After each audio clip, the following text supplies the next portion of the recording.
Chers auditeurs, honorables invités, chers éminents conférenciers, bonjour. Euh, je tiens dès l'abord à remercier l'équipe organisatrice du 5e congrès de la Commission Asie-Pacifique de la Fédération internationale des professeurs de français et du 18e séminaire régional de recherche francophone à l'Université nationale de Singapour. Alors ce congrès séminaire qui aura pour thème cette année euh, plurilinguisme et interculturel, les défis de l'enseignement de la langue française au XXIe siècle. Alors je remercie le comité d'organisation pour ses efforts justement afin d'assurer la tenue de cette rencontre scientifique internationale. En fait, notre rencontre aujourd'hui est pour moi un motif de joie car grâce à vos innombrables efforts et votre suivi ininterrompu, notre congrès brise les frontières, favorise les rencontres culturelles et intellectuelles, même à distance, en passant justement au mode connecté, je dirais dans un bel exercice d'innovation éducative et scientifique. Donc, merci. Alors, conformément aux convenances, je me présente d'abord. Alors, je suis Zakaria Razi, maître de conférence à l'école normale supérieure de Bni Mellal, au Maroc, qui relève de l'université Sultan Moulay Slimane. Alors, nous avons choisi pour notre intervention aujourd'hui le titre suivant, Altérité et pluralité en classe de langue étrangère, d'une langue à l'autre, d'une culture à l'autre. Je voudrais donc aujourd'hui partager avec vous je dirais, quelques préoccupations didactiques sur la notion de frontière en classe de langue étrangère dans un monde virtuel et globalisé, traversant l'espace et le temps, repensant sans cesse à la question de l'autre et créant, je dirais, de nouvelles formes de l'interaction humaine. Alors, en fait, le concept de langue culture qui nous intéresse aujourd'hui et qui est présent depuis quelques années en didactique des langues, met en fait en corrélation l'interculturel et l'intraculturel.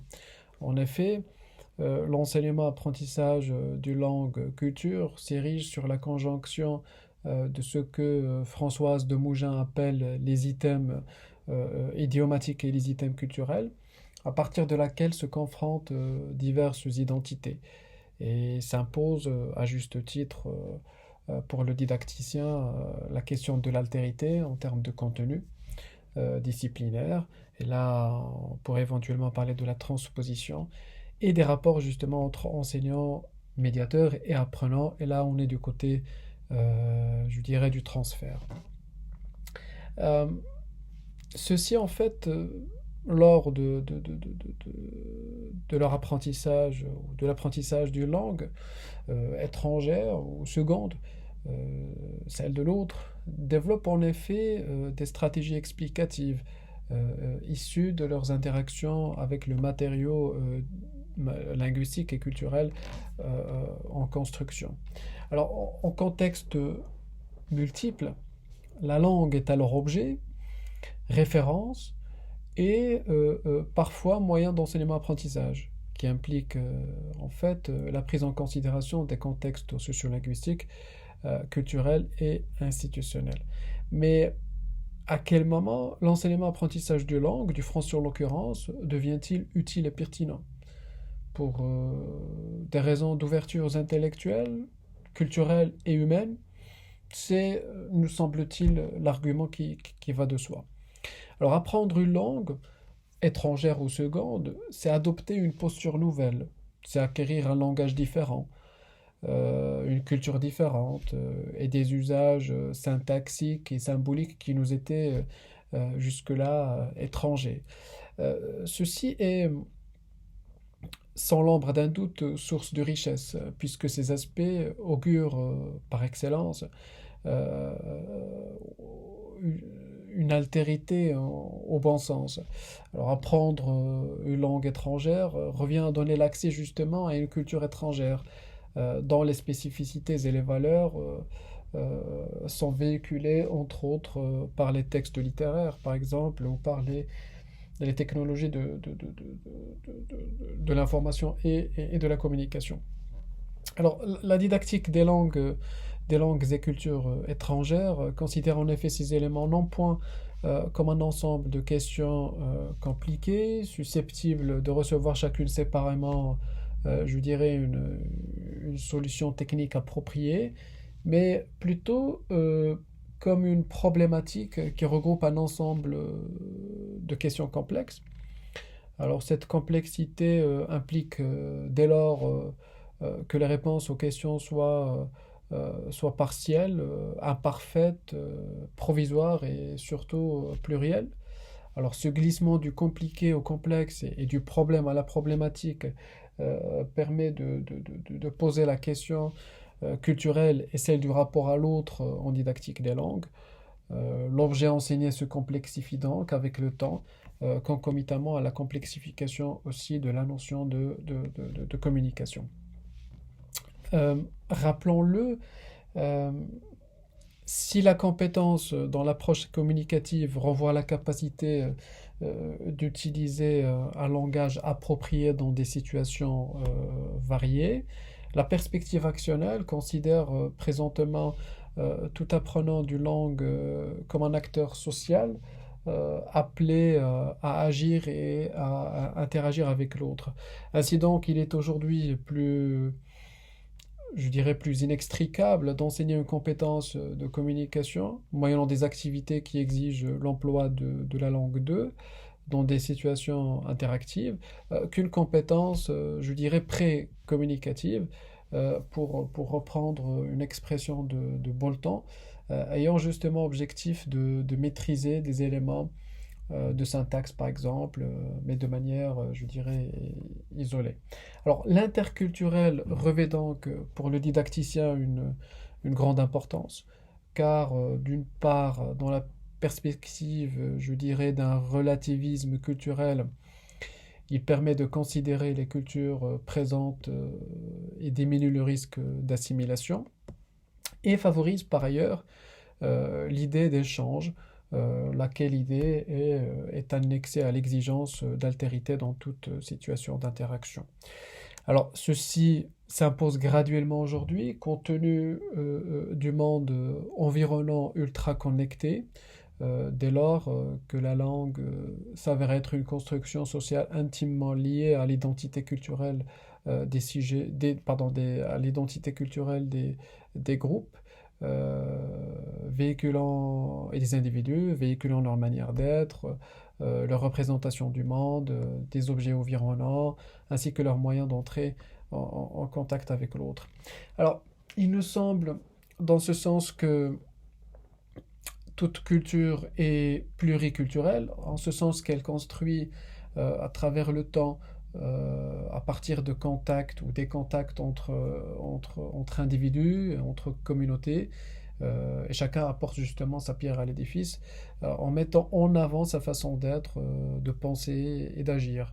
Ainsi donc, une culture naît et ne peut s'enrichir qu'en rencontrant et qu'en interagissant avec d'autres cultures. Et je pense que l'interculturel serait à cet égard gage de rencontre, de respect et d'échange, puisqu'il implique dans différents contextes numériques, institutionnels ou autres, je dirais une interaction entre plusieurs cultures sans qu'aucune ne fasse l'objet, je dirais, de discrimination. Euh, mais qu'est-ce qu'en fait, après tout, qu'est-ce qu'apprendre une langue, fût-elle étrangère, seconde ou maternelle, si ce n'est la posséder, se l'approprier en tant qu'expression de soi et en faire usage face à un autre, au sein ou à l'extérieur d'une communauté, quelle qu'elle soit. Alors apprendre une langue, c'est donc justement forger une dimension linguistique et socioculturelle de son identité. C'est tout simplement un lieu de construction de soi. Alors à l'école et tout particulièrement en classe de langue, les interactions entre sujets et partant entre langues et cultures se concrétisent. D'ailleurs, tel que fut souligné par Pretzey et Porcher, euh, dans leur article intitulé Éducation et communication interculturelle, paru à la Revue française de pédagogie numéro 123 de l'année 1998. Alors, l'enseignement, disent-ils, l'enseignement-apprentissage d'une langue est une opportunité interculturelle singulière qui confère à l'altérité une place de choix. Alors, ils disent à ce propos, les langues sont des disciplines scolaires qui incarnent par leur nature même la présence de l'étranger. Elles sont orientées vers lui, l'intègrent dans la classe et obligent celle-ci à faire à l'altérité sa place nécessaire. Seules les langues, rajoute-t-il, seules les langues dites justement étrangères contiennent intrinsèquement en leur sein cette dimension de l'étrangeté, de l'étranger, qui constitue l'un des aspects justement de l'interculturel. Fin de la citation. Alors, notons-le donc, le cours de langue étrangère est un lieu où, je dirais, s'entrecroisent, au-delà des frontières préétablies, différentes cultures et valeurs, et différents modes de vie. C'est un lieu de rencontre par excellence avec l'autre, par le truchement de sa langue, et de représentation de la diversité et des différentes sensibilités. Alors, le rôle de l'enseignant, on y arrive, justement, le rôle de l'enseignant s'avère ainsi capital, comme le soulignent toujours les mêmes auteurs, hein, Pretzey et Porcher. Alors ils disent à ce propos, c'est au pédagogue qu'il revient de transformer cette dimension plurielle, c'est-à-dire de faire de la classe un lieu d'échange où la contribution de chacun enrichit et où tous bénéficient de manière optimale des capitaux culturels différents maîtrisés par chaque participant. Fin de la citation. Euh, L'apprenant, de son côté, devrait, dans ce sens, participer activement. Alors certes pour acquérir des connaissances nouvelles, mais également pour se connaître, connaître l'autre, son essence, ses caractéristiques, en apprenant à collaborer, à communiquer et surtout à faire usage de ces connaissances acquises dans des espaces que par exemple le numérique crée, qui permettent justement, je dirais, des pratiques socioculturelles. Alors, en guise de synthèse, puisqu'il faut respecter le temps qui m'est imparti, force est de rappeler que le numérique permet justement, puisque c'est le dernier point que nous avons abordé, que le numérique permet l'échange et favorise le partage en brisant justement les frontières et en adaptant le temps et l'espace. Alors les nouvelles technologies s'étant répandues largement par nécessité, rappelons-nous, hein, durant la pandémie euh, et les multiples confinements auxquels l'être humain a dû faire face, eh bien, ces nouvelles technologies ont permis de garantir la continuité pédagogique en créant des possibilités d'interaction euh, dans le cadre, enfin à distance, dans le cadre de classes virtuelles, entre les cultures, entre les savoirs, ainsi qu'entre l'ensemble des acteurs éducatifs voilà, dans le cadre de classes virtuelles. Cette continuité, en effet, a fait que les apprentissages ne se limitent point, je dirais, aux nouvelles connaissances disciplinaires, mais qu'ils se focalisent de surcroît sur les compétences interculturelles. Euh, Car à n'en pas douter, le recours au numérique a transformé la conception et les modes de production des cours, leur diffusion ainsi que la transmission des savoirs, et a remis en question ce que nous appelions autrefois la normalité en éducation. Et je pense que cette question de la normalité mériterait, à notre sens, euh, beaucoup plus d'approfondissement, je dirais. Alors, désormais, on pourrait, alors pour résumer, on pourrait dire que ceci emporte de nouveaux modes de vie, de nouvelles façons de vivre ensemble, d'interagir ensemble dans le cadre de la classe, et surtout de nouvelles formes de communication et de nouveaux paradigmes, je dirais, pour penser l'autre et pour aller à la rencontre de l'autre. Alors, c'est en fait un ensemble de questions et de points que je voulais partager avec vous. Je vous réitère, chers organisateurs, mes remerciements pour tous les efforts déployés pour la tenue de cette date scientifique. Voilà, je vous remercie et je vous souhaite une excellente journée. Merci infiniment.